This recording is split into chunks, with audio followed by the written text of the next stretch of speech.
They say you shouldn't judge a book by its cover, but in a world fixated on appearances, that's exactly what happens. I've spent my life building a legacy, proving my worth time and again. But today, I decided to run an experiment, not to see who I am, but to find out how I'm treated based solely on how I look. What I discovered was a hard truth about human nature, a truth I'm about to share. If you've grown tired of the superficial judgments, the stereotypes, and the prejudice, subscribe and join me. Together, we'll challenge the norm and fight for dignity and respect for everyone. This journey begins now. The terminal buzzed with restless energy, a symphony of hurried footsteps and overhead announcements in various languages. A voice in French reminded travelers of flight changes, followed by a soft announcement in Thai about unattended luggage. The scent of jet fuel mixed with the aroma of freshly brewed coffee drifting from a nearby cafe, creating a peculiar but oddly comforting bouquet. A faint note of cinnamon wafted through the air, perhaps from a traveler enjoying a pastry. Sunlight streamed through the towering glass walls, casting a golden glow on the glossy floors, which mirrored the hurried movements of passengers like a living mirage. The departure board flickered with destinations: Oslo, Jakarta, Cape Town, each name a gateway to another world. Amid this chaotic yet familiar scene, Daniel Cole stood out, not for his extravagance, but for his understated presence. A distinguished black man in his late 50s, Daniel wore clothes chosen for comfort rather than style. His faded navy jacket, soft and worn from years of use, rested over a simple oatmeal-colored sweater. His khaki slacks and scuffed leather shoes muffled his steps on the marble floor. In his hand was a weathered brown briefcase, its brass clasps dulled by years of service. It carried the marks of a lifetime of work and journeys. A silver ring with a small jade inlay glimmered on his left hand, a subtle tribute to his heritage. His face, etched with lines of wisdom and experience, bore a calm expression, while his thin-rimmed glasses framed eyes that reflected quiet strength. A faint hint of cedarwood, his favorite cologne, clung to him as he moved with a deliberate grace. His posture suggested a weariness that ran deeper than the fatigue of travel, an exhaustion born from a lifetime of navigating a world that often judged him for the color of his skin, rather than the content of his character. Today, though, Daniel carried himself with a renewed sense of purpose. He had chosen this journey to experience life free from the privilege of wealth and status, to see the world through the eyes of an ordinary man. As he approached the first-class boarding line, a woman stepped forward, her smile faltering as she scanned his boarding pass with barely concealed skepticism. Melanie Ross, a senior flight attendant in her late 40s, exuded an air of professionalism. Her impeccable uniform and neat blonde bun reflected her dedication to her role. But beneath the polished exterior, a flicker of prejudice betrayed her composure. "Sir, are you sure you're in the right line?" she asked, her tone overly polite but tinged with doubt. Her eyes lingered on his well-worn clothing and briefcase. Before Daniel could respond, a sharp, mocking voice interrupted. "Some people can't tell the difference between first class and public transport?" The man sneered, his words cutting through the terminal like a knife. The speaker, Gregory Shaw, a wealthy businessman in his early 60s, radiated arrogance. His tailored suit and meticulously styled silver hair spoke of a life of privilege, his smug expression cementing his belief in his own superiority. He cast Daniel a dismissive glance, his eyes filled with disdain. Daniel's jaw tightened, and for a moment, a flicker of anger disturbed his composed expression. But he quickly regained control, inhaling deeply. With a subtle lift of his chin, he met Melanie's gaze, his silence a powerful assertion of his dignity. He set his briefcase down with a deliberate snap, retrieving his boarding pass. The sound was a quiet statement: "I belong here." Handing the pass to Melanie, Daniel moved with slow precision, his every action underscoring his quiet resilience. As she examined the pass, a memory flashed in Daniel's mind, a childhood moment when his family was refused entry to a restaurant. The sting of shame and his father's quiet fury remained vivid, even after decades. He quickly dismissed the thought, unwilling to let it sour his resolve. Despite the unwelcome encounter, Daniel felt a spark of anticipation. This journey wasn't just about a seat on a plane, it was a test of his endurance and an exploration of humanity's deepest biases. As the flight began to board, he straightened his back and stepped forward, ready to face whatever lay ahead. A sense of anticipation built within Daniel Cole as he prepared to board. This wasn't just a flight across the Atlantic, it was a journey into the heart of human behavior. It would test his resilience and perhaps offer a chance to inspire even the smallest change in the world around him. As he stepped forward to scan his boarding pass, Daniel caught sight of Melanie Ross, the flight attendant from earlier, in a hushed conversation with a tall man in uniform near the gate. The man, Captain Julian Blake, wore a look of concern, his furrowed brow and Melanie's animated gestures sparking unease in Daniel's chest. Something didn't feel right. The first-class cabin of the Boeing 777 was a sanctuary of quiet luxury. Plush leather seats in warm caramel tones promised unmatched comfort. Soft, ambient lighting highlighted polished wood paneling and brushed metal accents, creating a sophisticated atmosphere. The low hum of conversation mingled with the clinking of crystal glasses. The aroma of freshly brewed Colombian coffee and delicate floral notes from a vase near the galley added to the serene environment. Daniel stepped into this haven of privilege, his simple attire and weathered briefcase standing in stark contrast to the refined surroundings. He paused, momentarily taking in the scene, his senses sharpened by a mix of apprehension and curiosity. The other passengers noticed him immediately. Their glances, quick and assessing, carried a mix of surprise and disapproval. A woman in a tailored navy suit, her diamond earrings glinting under the cabin lights, turned her head slightly, her lips tightening in silent judgment.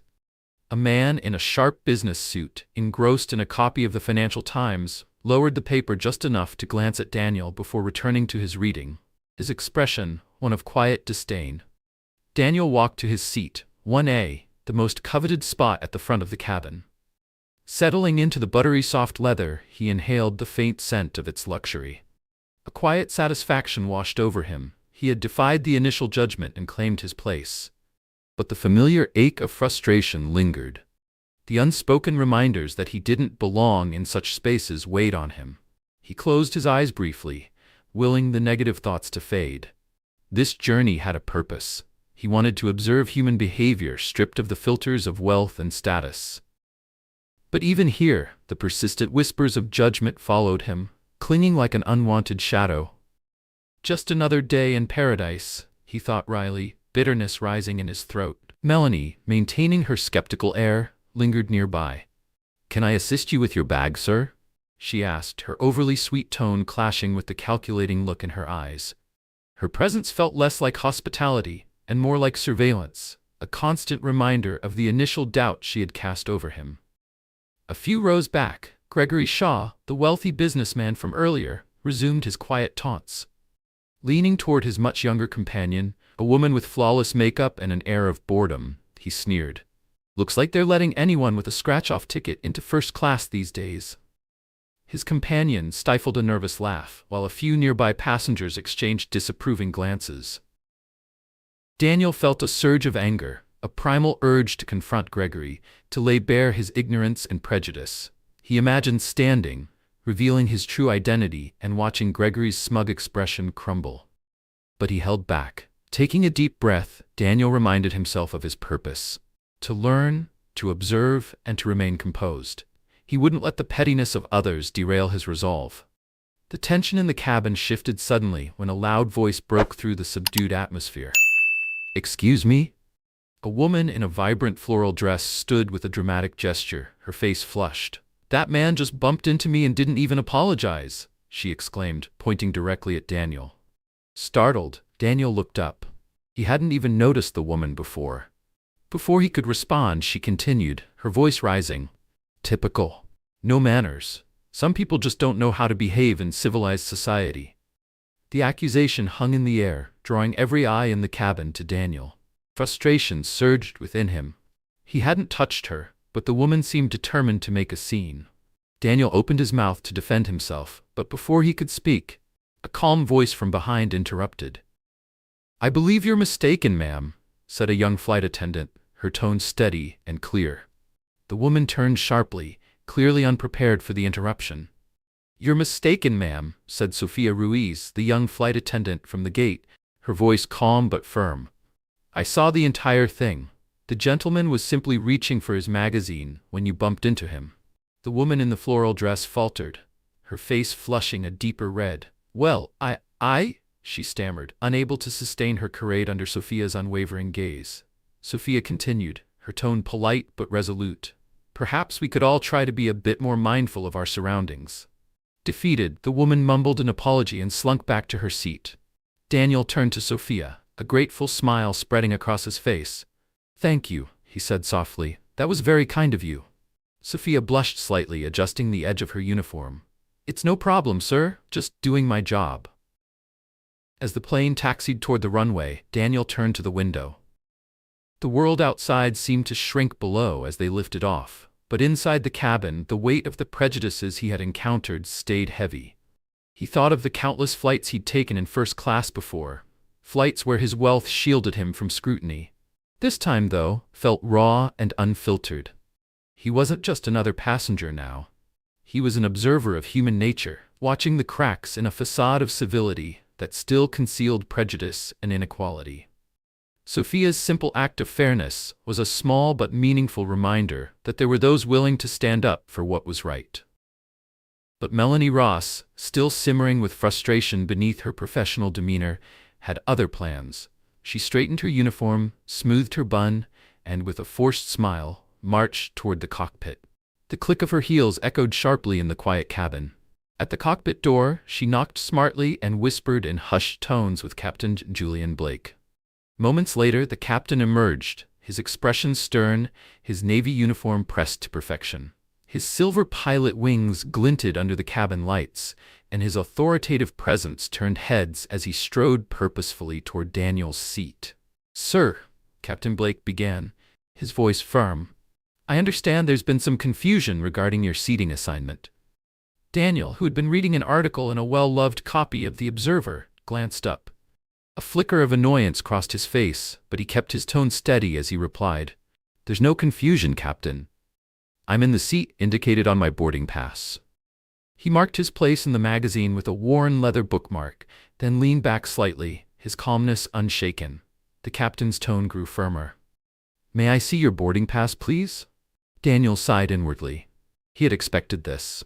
With practiced patience, he reached into his pocket and retrieved the boarding pass, the crisp paper a contrast to the well-worn wallet that held it. Handing it over, Daniel resisted the urge to voice his frustration. As Captain Blake scrutinized the pass, his brow furrowed, and he pursed his lips. "Mr. Cole," he said, his tone tinged with skepticism, "are you absolutely certain this is your ticket?" "Quite certain, Captain," Daniel replied, his voice steady.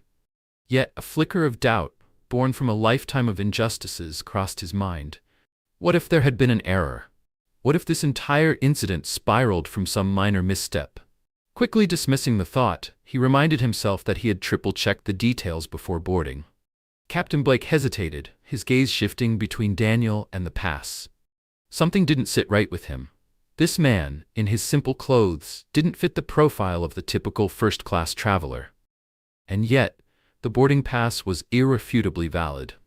"Miss Ross," the captain said, turning to Melanie, "could you verify this passenger's information?" Melanie, sensing her opportunity to vindicate her earlier doubts, stepped forward, her eyes gleaming.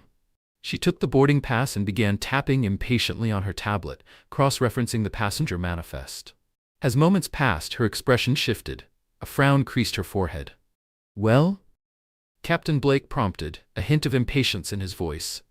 It appears to be valid, Captain," Melanie admitted, her voice faltering. Her cheeks flushed as the reality set in. She had been wrong. A murmur rippled through the cabin as passengers, who had been discreetly observing the interaction, leaned in closer. Gregory Shaw, who had been smirking in his seat, seized the moment. Well, he chuckled, loud enough for everyone to hear. "Looks like our friend in the worn-out jacket snagged a real ticket after all. Quite the shock for you, isn't it, Miss Ross?" Melanie shot Gregory a venomous glare, her face growing even redder. She turned back to Captain Blake, her composure slipping further. The captain, now visibly uncomfortable, cleared his throat and handed the boarding pass back to Daniel. "My apologies, Mr. Cole. It seems there's been a misunderstanding. Please enjoy your flight." "Thank you, Captain," Daniel replied, his tone measured but firm. As the captain returned to the cockpit, Daniel glanced around the cabin, meeting the gazes of a few passengers. Some now looked at him with newfound respect, others with lingering curiosity.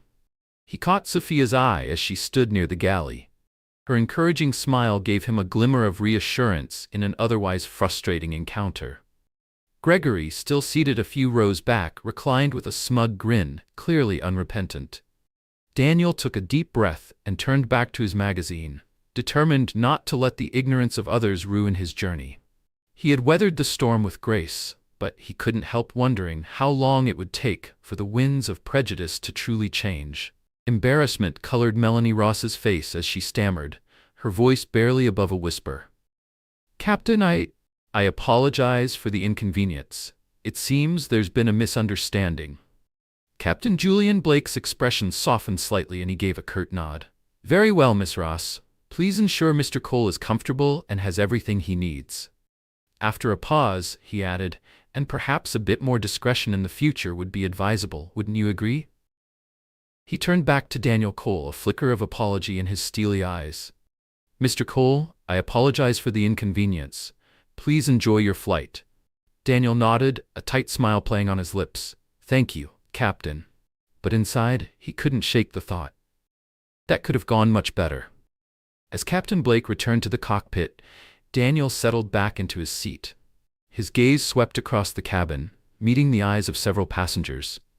Some watched with curiosity, others with a glimmer of newfound respect. He caught sight of Sophia Ruiz, the younger flight attendant, observing him with a thoughtful expression. She gave him a small, encouraging smile, which he returned with a nod of gratitude. He knew this was far from over. The whispers and judgment wouldn't vanish overnight. But he had claimed a small victory, a quiet assertion of his dignity in the face of prejudice. Closing his eyes, Daniel allowed a sense of calm to settle over him. He felt ready for whatever challenges lay ahead. Opening his magazine again, he tried to focus, but his mind was already formulating a plan. This journey was proving to be more eventful than he had anticipated. Suddenly, Captain Blake's earlier words echoed in his mind, carrying a weight of unspoken suspicion. The captain seemed hesitant to leave, his eyes darting between Daniel and Melanie. A bead of sweat trickled down Daniel's temple as he felt the pressure of the passengers' collective gaze. Their curiosity was almost tangible in the confined space. "Mr. Cole," the captain began, his voice taking on a sterner edge.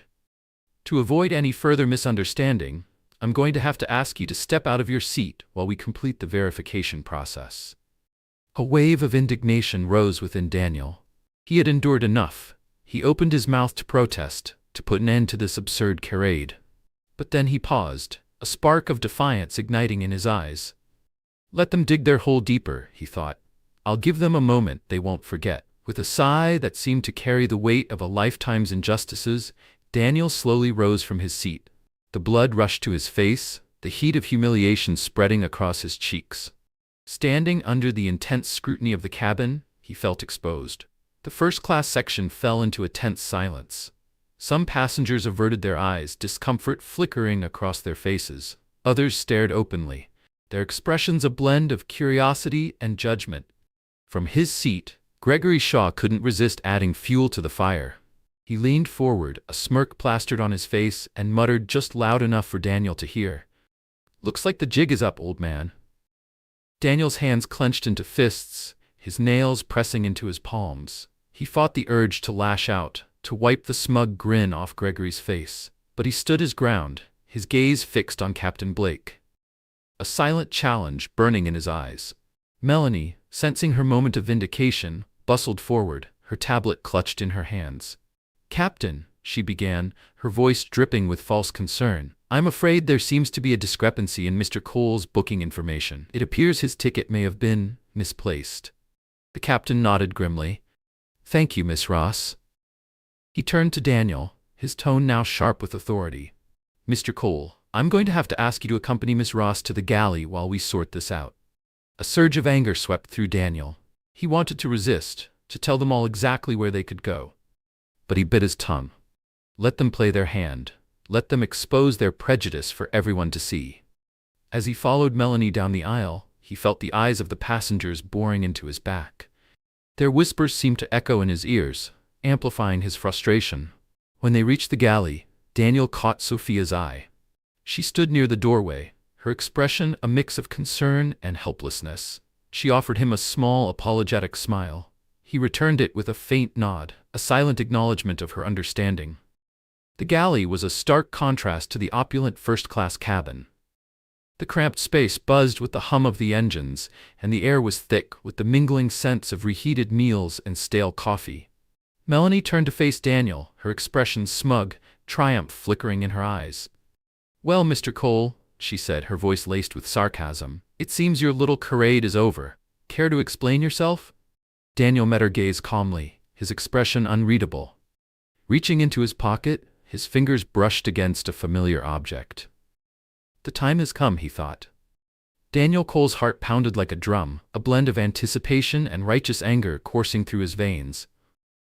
The years of subtle slights, of being judged by his appearance, of having to prove himself repeatedly, all culminated in this moment.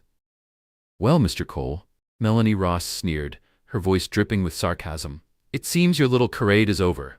Care to explain yourself?" Daniel met her gaze, a flicker of amusement dancing in his eyes. This is it, he thought, a wave of exhilaration tinged with sadness washing over him. Reaching into his inner jacket pocket, Daniel slowly withdrew a sleek black leather wallet. Melanie's eyebrows arched in surprise. This wasn't the tattered, threadbare wallet she had likely expected from a man in his attire. He opened it carefully and removed a gold-embossed business card. Holding it up for her to see, he spoke calmly but firmly. "My name is Daniel Cole," he said, his voice resonating with quiet authority. "I am the CEO and founder of Cole Enterprises." The color drained from Melanie's face.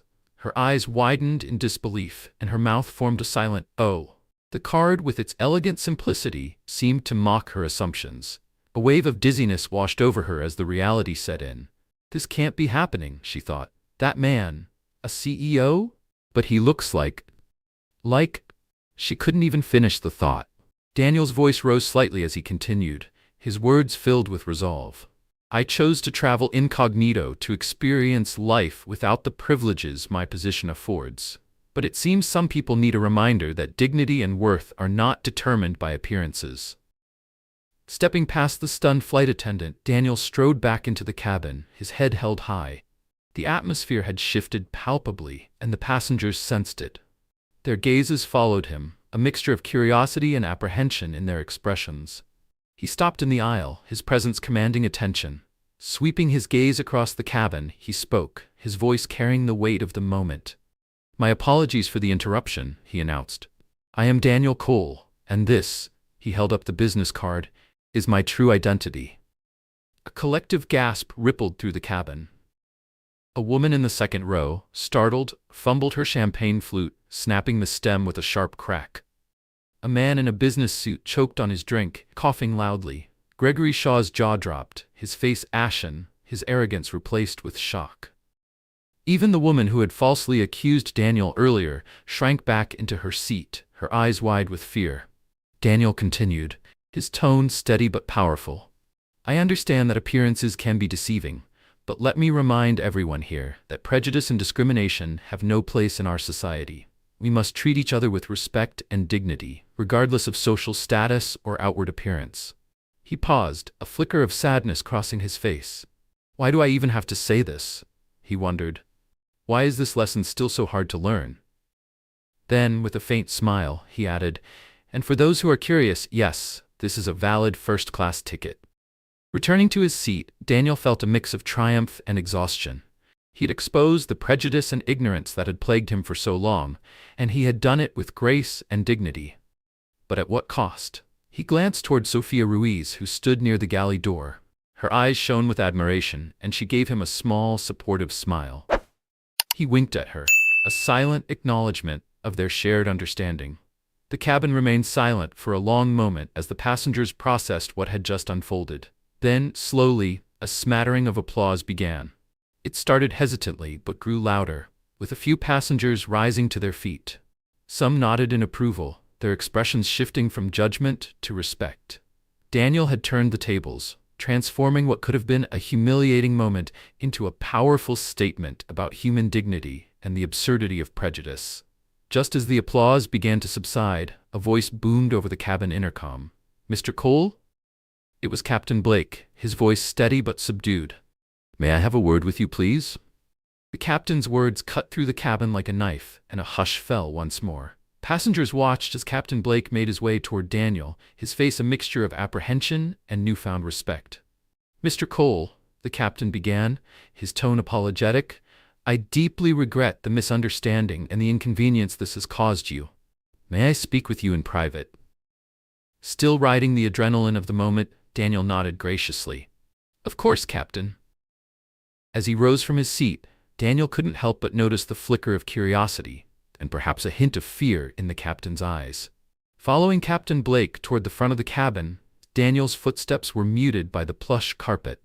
As they passed Gregory Shaw, Daniel allowed himself a small, satisfied smirk. Gregory, his face still pale, avoided meeting Daniel's gaze, his fingers drumming nervously on the armrest. The captain led Daniel into a small private compartment near the cockpit. Once inside, Captain Blake turned to him, his expression earnest. "Mr. Cole," he said, "I am truly sorry for the way you were treated. I should have trusted your word and not let my own biases cloud my judgment. I assure you this incident will be addressed thoroughly." Daniel regarded the captain for a moment, then nodded. "Thank you, Captain. I appreciate your sincerity." Blake continued, "Please allow me to offer you our most luxurious suite for the remainder of the flight as an apology." Daniel smiled faintly. "That's kind of you, Captain, but I'll stay in my seat. I've earned it." As Daniel returned to his seat, a calm determination settled over him. This wasn't the end. It was only the beginning of his journey to challenge prejudice, one encounter at a time. "This matter will be thoroughly investigated and appropriate action will be taken," Captain Julian Blake said, pausing to wipe a bead of sweat from his temple despite the cool air conditioning. "This incident has, well, it's opened my eyes to some things I need to address, both within myself and with my crew." Daniel Cole nodded, appreciating the captain's sincerity. "Thank you, Captain. I truly appreciate that." He studied the captain's face and saw genuine remorse in his eyes. Perhaps this unfortunate encounter could lead to meaningful change, not just for him, but for the entire airline. "Please," Captain Blake added, "allow me to offer you a complimentary upgrade to our most luxurious suite for the remainder of your flight. It's the least I can do." Daniel smiled faintly. "That's very kind of you, Captain, but I'm perfectly comfortable here." The seat he had fought so hard to keep had become a symbol of his quiet triumph against prejudice. The captain nodded, understanding Daniel's choice. "As you wish, Mr. Cole. Please let me know if there's anything else I can do to make your flight more enjoyable." As Daniel returned to his seat, a mix of satisfaction and weariness settled over him. He had made his point, but the emotional toll was undeniable. Closing his eyes, he tried to process the whirlwind of emotions. Was it worth it? He wondered. Would this moment make a difference? Or would everything go back to the way it was tomorrow? Opening his eyes, he saw Sophia Ruiz standing beside him, holding a tray with a glass of champagne and a plate of gourmet snacks. "Mr. Cole," she said softly, her tone sincere, "I wanted to apologize for not speaking up sooner. I knew something wasn't right, but I was afraid." Daniel smiled warmly. "There's no need to apologize, Sophia. You did the right thing when it mattered, and you were brave to stand up to that woman." Sophia blushed slightly, her posture relaxing. "Thank you, Mr. Cole. That means a lot." "Please," he said, "call me Daniel." She smiled, her confidence growing. "Okay, Daniel." As Daniel sipped his champagne and enjoyed the unexpected treat, he couldn't help but feel a glimmer of hope. Perhaps this incident, unpleasant as it was, could spark some change. Maybe it would make people think twice before judging others by their appearance. Looking around the cabin, he noticed the subtle shift in the atmosphere. Passengers who had previously dismissed him now watched with a newfound respect. Some offered shy smiles or nods of acknowledgement. Even Gregory Shaw seemed to have shrunk into his seat, his arrogance replaced by a sheepish look of shame. For a fleeting moment, Daniel wondered if Gregory might approach him later to apologize. But before the thought could take root, a vibration in his pocket startled him. Pulling out his phone, he saw an incoming call from his assistant, Olivia Bryant. Her name flashed on the screen, followed by a string of increasingly frantic text messages. A knot of anxiety tightened in his stomach. "Excuse me, Sophia," he said, rising from his seat. He stepped into the galley and answered the call. "Olivia, what is it?" he asked, his voice tinged with concern. "Mr. Cole," Olivia's voice came through breathless and urgent. "There's been an incident at the factory, a fire." Daniel felt a chill run down his spine, the sense of triumph he'd felt moments earlier evaporating, replaced by growing dread. "What happened?" he asked, forcing himself to remain calm.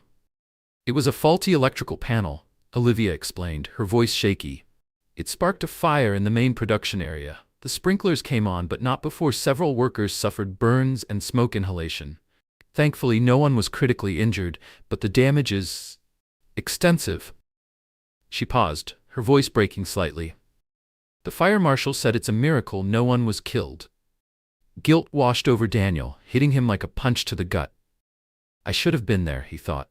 "I should have been overseeing things instead of playing this incognito game."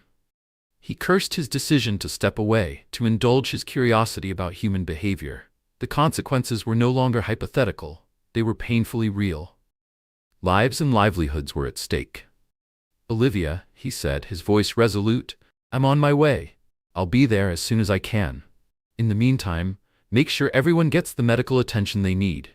Contact the insurance company immediately." He paused, then added, "And Olivia, thank you. You're doing a great job." After ending the call, Daniel took a deep breath, trying to steady himself. He needed to get back to his responsibilities, back to the real world. This was no longer about proving a point. It was about people's lives. Squaring his shoulders, he returned to his seat, his mind already racing through plans and solutions. He had faced challenges before, and he would face this one too. But the weight of guilt and urgency pressed heavily on him. This flight, it seemed, was only the beginning of the journey ahead. Daniel Cole stepped back into the cabin, his face pale and drawn. The celebratory mood that had briefly hung in the air was now replaced by a tense silence. Passengers, sensing that something was wrong, watched him with concerned expressions. Sophia Ruiz, who had been clearing trays nearby, quickly approached him. "Mr. Cole, is everything all right?" she asked, her tone full of genuine concern. Daniel forced a faint smile.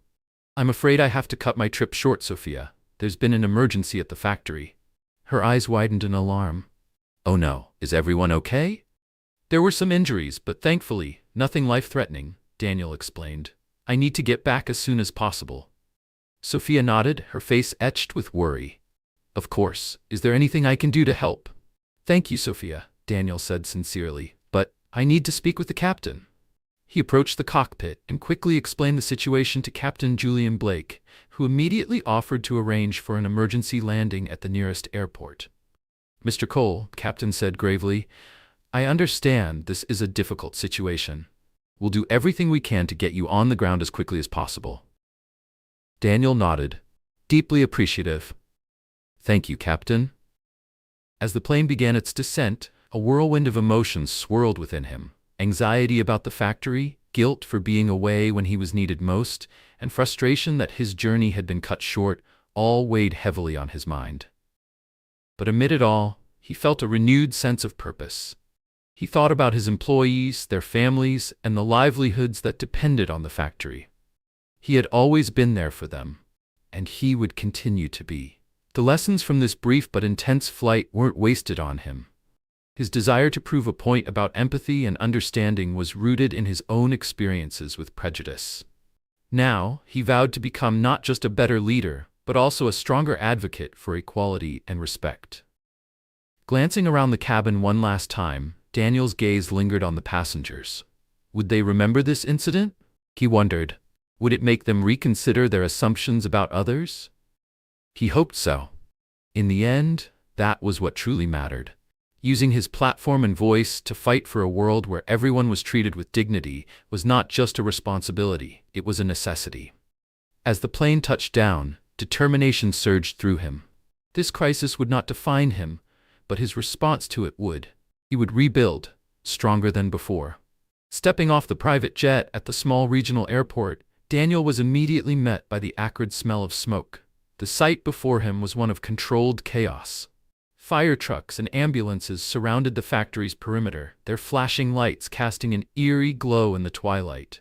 A crowd of employees huddled together nearby, their faces marked by worry and exhaustion. Adrenaline coursed through Daniel as he rushed toward the group, his heart pounding with equal parts anxiety and determination. "Olivia," he called out, spotting his assistant near the front of the crowd. Olivia Bryant turned toward him, her face lighting up with relief. "Mr. Cole, thank goodness you're here." "What's the situation?" Daniel asked, his voice laced with concern. "The fire's contained," Olivia explained, "but the damage is significant. The main production line is destroyed, and part of the roof has collapsed." Daniel grimaced. It was worse than he'd feared. "And the employees?" "Most were treated for smoke inhalation and released," Olivia replied. "But 3 were taken to the hospital with burns. They're stable, though." Relief washed over him. "Thank God," he murmured. Taking in the scene, Daniel noticed the worry etched into the faces of his employees. He knew he had to project strength and reassurance, even as his own emotions churned. Taking a megaphone handed to him, he addressed the crowd. "My friends, my colleagues," he began, his voice steady but empathetic. "I am so sorry for what's happened. I know this is a difficult time, but I want you to know that we'll get through this, together. We will rebuild, stronger than before, and let me assure you, no one will lose their job because of this." A cheer erupted from the crowd, a wave of relief and gratitude sweeping over them. Daniel felt a surge of warmth. These were his people, his family, and he would do everything in his power to support them. Over the next few days, Daniel worked tirelessly alongside his team. He assessed the damage, contacted insurance adjusters, and began drafting plans for the factory's rebuilding process. He visited the injured workers in the hospital, offering both reassurance and financial support. He even rolled up his sleeves to assist with the cleanup effort, earning the admiration of his employees. One evening, as he sat in his makeshift office, exhausted but determined, a knock on the door caught his attention. "Come in," he called. To his surprise, Gregory Shaw stepped into the room. The same man who had taunted him on the plane now looked hesitant, almost nervous. "Mr. Cole," Gregory began, his voice quieter than usual. I owe you an apology. I was completely out of line on that flight. I judged you based on your appearance, and I was wrong." Daniel raised an eyebrow, intrigued by the unexpected gesture. Gregory continued, his tone earnest. "You handled yourself with grace and dignity, even when I didn't deserve it. And seeing how you're managing this crisis, it's inspiring. You're a true leader." Daniel nodded, his expression softening. "Thank you, Gregory. I appreciate that." The two men shook hands, a quiet understanding passing between them. As Gregory left, Daniel leaned back in his chair, reflecting on the events of the past few days. This crisis had brought unexpected challenges, but also unexpected growth. It had deepened his connection with his employees, brought clarity to his mission, and even prompted a surprising reconciliation. For Daniel, this was more than just rebuilding a factory. It was about building a future rooted in empathy, understanding, and strength. Daniel Cole nodded as Gregory Shaw finished his apology, sincerity etched into his voice. "You handled yourself with grace and dignity, Mr. Cole, and I admire that." Daniel accepted the gesture with a measured nod. "Thank you, Gregory. I appreciate that." "I also wanted to say," Gregory continued, "that I'm impressed with how you've managed this crisis. You're a true leader, Mr. Cole." Daniel offered a small smile. "Thank you. I'm just doing what needs to be done." "No," Gregory said, shaking his head. "It's more than that. You're inspiring. You've shown me that true leadership isn't about power or position. It's about character and compassion. I've learned a lot from you over these past few days." As Gregory left the room, Daniel leaned back in his chair, reflecting on the events of the past week. The fire, as devastating as it had been, had brought him closer to his employees and even led to an unexpected reconciliation with someone like Gregory Shaw. What had started as a simple desire to experience life without the trappings of wealth had turned into a profound lesson in humility, empathy, and the importance of standing up for what was right. The next day, Daniel received an unexpected call from the airline's CEO, William Bradford.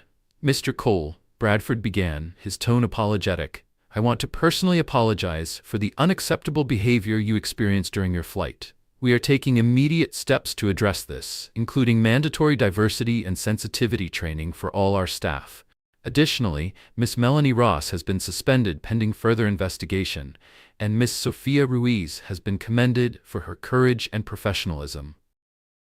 Hearing this, Daniel felt a sense of relief. "Thank you," he replied. "I appreciate your commitment to making things right." After the call, Daniel reached out to Sophia to congratulate her.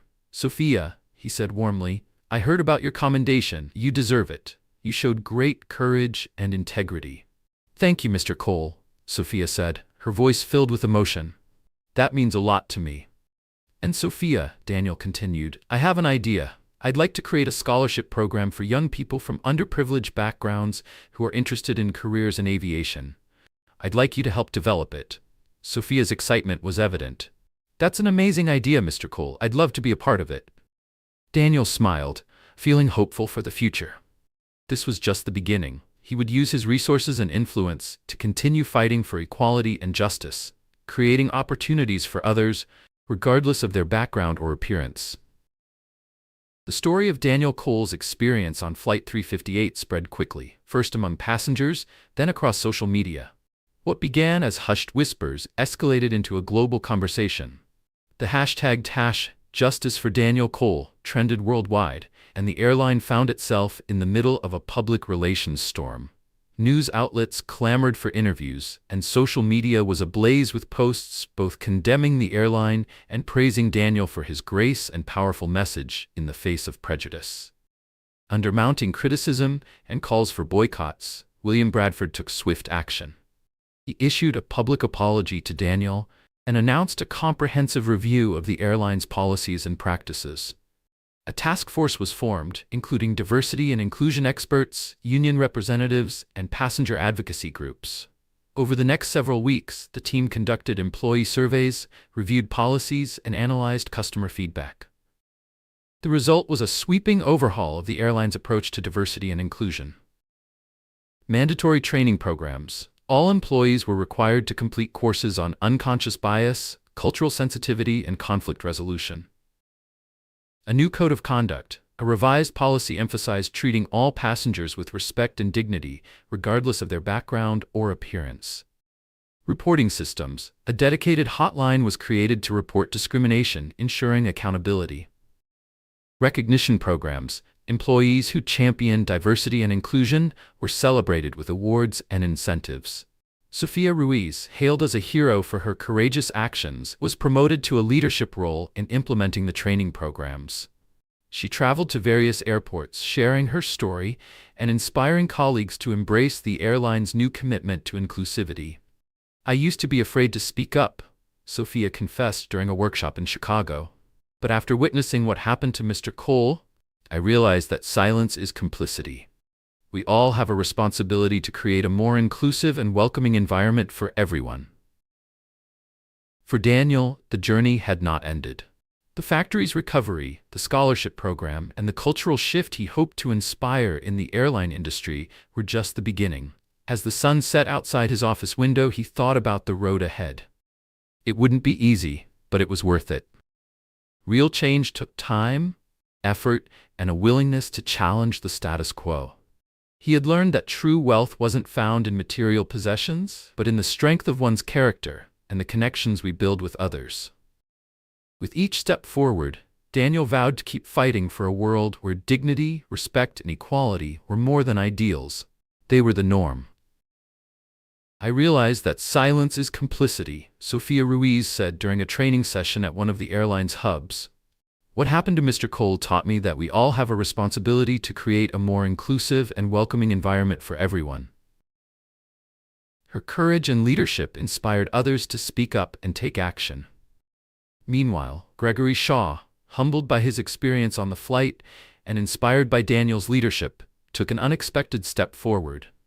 He reached out to Daniel with an offer to support his efforts. Together, they established the Cole-Shaw Foundation, dedicated to promoting education and raising awareness about prejudice and discrimination. "I used to think success was all about climbing the ladder, no matter the cost," Gregory admitted at a press conference announcing the foundation. But I've learned that true success lies in lifting others up, in creating a world where everyone has the opportunity to thrive. The fire at the factory, though a devastating setback, became a turning point for positive change. The rebuilding process gave Daniel an opportunity to implement state-of-the-art safety measures and significantly improve working conditions for his employees. He also introduced a profit-sharing program, ensuring that every worker had a direct stake in the company's success. When the factory finally reopened, Daniel addressed his employees with heartfelt gratitude. "We've faced challenges," he said, his voice steady and full of determination, "but we've overcome them together. We've learned from our mistakes, and we've emerged stronger and more united than ever. Let's continue to build a company where everyone feels valued, respected, and empowered." Thunderous applause filled the room, a testament to the deep bond of trust and respect Daniel had cultivated with his team. He had proven that true leadership wasn't about power or position, it was about compassion, integrity, and the courage to stand up for what was right. Later that week, Daniel received an unexpected letter. The handwriting was neat, the tone sincere. "Dear Mr. Cole, I'm writing to express my deepest apologies for my behavior on Flight 358. I am ashamed and embarrassed by my actions. I've dedicated my life to serving others, but that day, I failed to live up to my own standards. Your quiet dignity in the face of my prejudice was a powerful lesson, one I will never forget. I'm committed to learning from this experience and becoming a better person. Sincerely, Melanie Ross." Daniel was touched by Melanie's sincerity. He knew that real change often began with self-reflection and the courage to admit one's mistakes. Writing back, he offered her forgiveness and encouraged her to use the experience to educate others about the harm caused by prejudice. Weeks later, Daniel visited one of the injured factory workers, Marcus Evans, at his home. Marcus, a single father, was struggling to make ends meet while recovering from his burns. Daniel spent the afternoon with Marcus and his children, listening to their stories and offering his support. As he left, Daniel felt a renewed sense of purpose. His actions were making a tangible impact on the lives of others. This journey had taken him to unexpected places, both physically and emotionally. He had faced prejudice, overcome adversity, and found redemption in the most surprising corners of life. Back at the bustling international terminal, Daniel prepared for his next journey. This time, however, the atmosphere felt different. The usual anxieties and apprehensions were replaced by a quiet confidence and a sense of purpose that extended beyond the trip ahead. At the check-in counter, a large poster caught his eye. It featured Sofia Ruiz, beaming confidently in her crisp uniform beside the slogan, "Respect takes flight." The caption beneath read, "Airline pioneers new diversity initiatives following discrimination incident." Daniel smiled and continued toward the gate. His footsteps felt lighter, his path clearer. He noticed a few curious glances and even some hesitant smiles. But there were no whispers, no judgmental stares. Today, he was just another traveler. Boarding the plane, the flight attendants greeted him warmly, their smiles genuine and welcoming. Settling into his seat, Daniel gazed out the window, watching the ground crew prepare the plane for takeoff. He thought about the ripple effect of his actions, the changes they had sparked. That single, fateful flight had not only transformed airline policy, but had also ignited a broader conversation about prejudice and how deeply it was ingrained in everyday life. As the plane taxied down the runway and gathered speed, Daniel felt a surge of exhilaration. The ground fell away beneath him, the cityscape shrinking into the distance. The setting sun painted the sky in breathtaking hues of orange, pink, and purple. Watching the world from above, Daniel realized that the journey was far from over. But he was ready for it, stronger and wiser than before. He had found purpose in the connections he forged, the dignity he defended, and the change he inspired. The plane ascended into the clouds, carrying Daniel toward his next destination and a brighter future, a future where respect and equality soared high. As the plane ascended through the clouds, Daniel Cole watched in awe as they broke free from the gray expanse, emerging into a breathtaking panorama of golden light. The clouds parted like curtains, revealing a sky ablaze with vibrant hues. Warm sunlight bathed his face, filling him with a profound sense of hope and renewal. The sight was a powerful metaphor for his journey. He had faced the darkness of prejudice and emerged into the light of understanding and acceptance. He had confronted his vulnerabilities, uncovering a strength he hadn't realized he possessed. Daniel reflected on the people who had touched his life along the way. Sophia Ruiz, with her quiet courage, Gregory Shaw with his surprising transformation, and Melanie Ross, whose heartfelt letter expressed remorse and a commitment to change. Even in the face of adversity, Daniel had learned there was always hope, for connection, for understanding, and for growth. A wave of gratitude washed over him. He was thankful for the challenges that had shaped him, for the lessons he had learned, and for the people who had stood by him. Most of all, he was grateful for the opportunity to make a difference, to inspire others to fight for a more just and equitable world. The plane soared higher, bathed in the golden light of the setting sun. Leaning back in his seat, Daniel felt a profound sense of peace and fulfillment. His journey had come full circle, taking him back to the place where it all began. But he was no longer the same man. He had faced his fears, challenged his assumptions, and emerged stronger, wiser, and more determined to make a difference in the world. Closing his eyes, a soft smile played on his lips. He knew the journey wasn't over. There would be new challenges, new obstacles to overcome. But he was ready, armed with the lessons he had learned and an unwavering belief that every human being deserved dignity and respect. The plane continued its ascent, carrying Daniel toward his destination and a brighter future. He imagined a world where the clouds of prejudice would dissipate, revealing a sky illuminated by the radiant light of human connection and understanding. He had found his wings, and with them, the strength to lift others. A message to you. Wow, what a journey this has been. Thank you for sticking with me to the very end. I truly hope the story of the man in seat 1A resonated with you and got you thinking about how we treat one another. Life can be full of judgments and stereotypes, no doubt about it, but don't let them dim your light. Always remember that true worth isn't about how you look, it's about the kind of person you are. And here's something else. You're not alone in this. There are people out there who believe in you and have your back. A special shout out to Sophia, Gregory, and even Melanie for being part of this story, and to you, watching right now. Thanks for giving me the chance to share this message with you. If you believe in a better world, a world where everyone is treated with fairness and respect, join me in spreading the word. Hit that subscribe button and ring the bell so you don't miss out on more stories like this, because every single one of us can make a difference. Let's keep this journey going together.